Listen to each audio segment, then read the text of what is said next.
Senator Kennedy. Thank you, Mr. Chairman.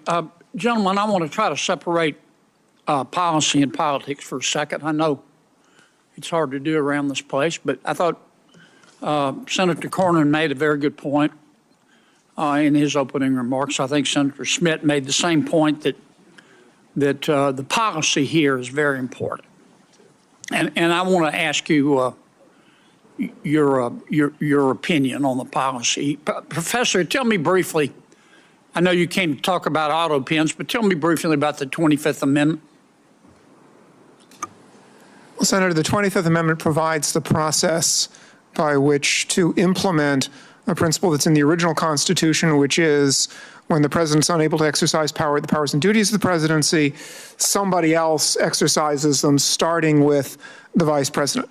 The 25th Amendment sets up a process by which, if there's a question whether the president is able to do that, the vice president and the heads of the executive departments can temporarily basically put the vice president in as acting president, and then Congress ultimately decides the question. Well, the standard, is it not, Professor? The standard is disability of the president. Is that correct? Unable to exercise the powers and duties. Okay. Yes. Here's what I would like your opinion on, and the opinion of these two gentlemen here. You have all been staffers. You've worked in government. You've had a boss. In Mr. Spicer's case, his boss was the President of the United States.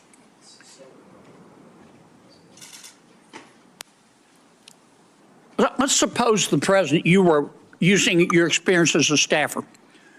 You were working for the president, any president. Hypothetically a president. And let's suppose the president started talking like he was from outer space.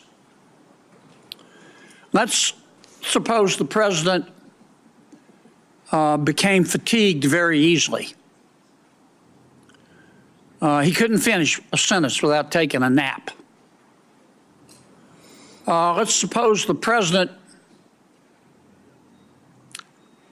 he was just physically in bad shape, mentally and physically. Mentally, he may or may not have, you're not a doctor, a neurodegenerative disease, but physically you can see you could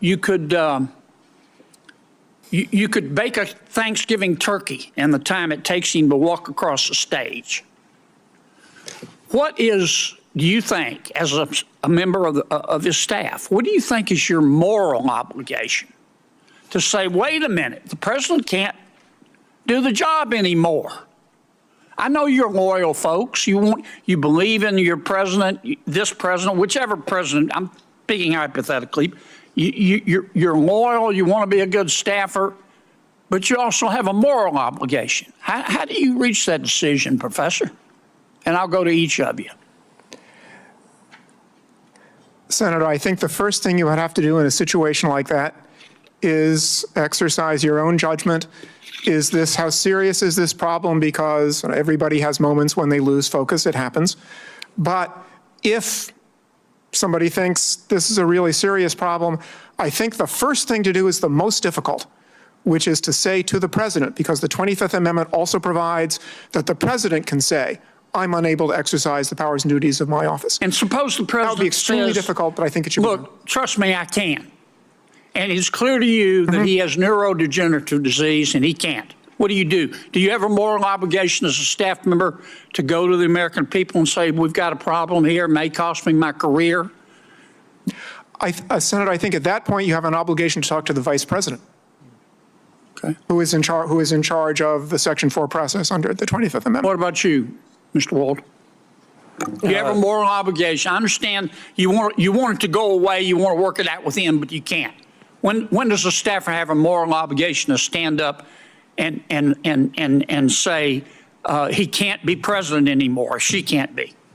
Well, Senator, the 25th Amendment only works if individual staffers or officers of the United States exercise that kind of moral judgment. That's what I'm asking you. Yeah, so, I mean, I think always, as the professor said, I mean, the presidency is an enormous burden, so it would be not one instance, it would have to be several instances of a failure to exercise judgment. How do you make that decision? You're the staffer, I get it. Yeah, well, I think it begins with prayer, of course, but after that, I think it's conversation with other staffers, and if you're unable to confront the president or to raise the issue with the vice president, you should resign. What about you, Mr. Spicer? Do you stand up and do it and tell the truth and run, or do you have a greater obligation to your boss? Well, luckily, I didn't have that problem. But I would say that you have a moral obligation as an American, as a citizen, as a human being. If the leader of the free world cannot conduct themselves to make the decisions that are critical to this country and to the world, you absolutely have a moral obligation to follow the chain of command. And if they don't act, then you must. Do either of you gentlemen disagree with that? Professor? Senator, I think acting means talking to the people who have the responsibility or in a position under the Constitution to do something. You don't about the agree with situation. Mr. Spicer? Senator, I'm not sure exactly what he has in mind, other than talking to the people who can make the decision. I'm just trying to ask, you've all been staffers. Suppose you go to everybody you're supposed to go to, and they all say, my advice to you is to shut up. Do you have a moral obligation as a staffer to say, look, this person can't be president of the United States. It isn't policy. He physically can't do it. Senator Kennedy, it's not a question of whether a staffer has that obligation. It's whether you as an American have that obligation, and I think each and every one of us does. Yeah, but you can see it. An American can't. Professor, what do you think?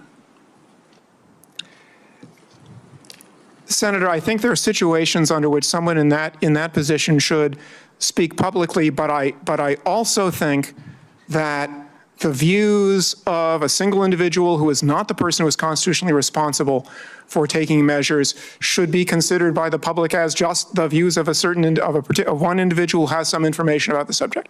Thank you, Mr. Chairman. Thank you.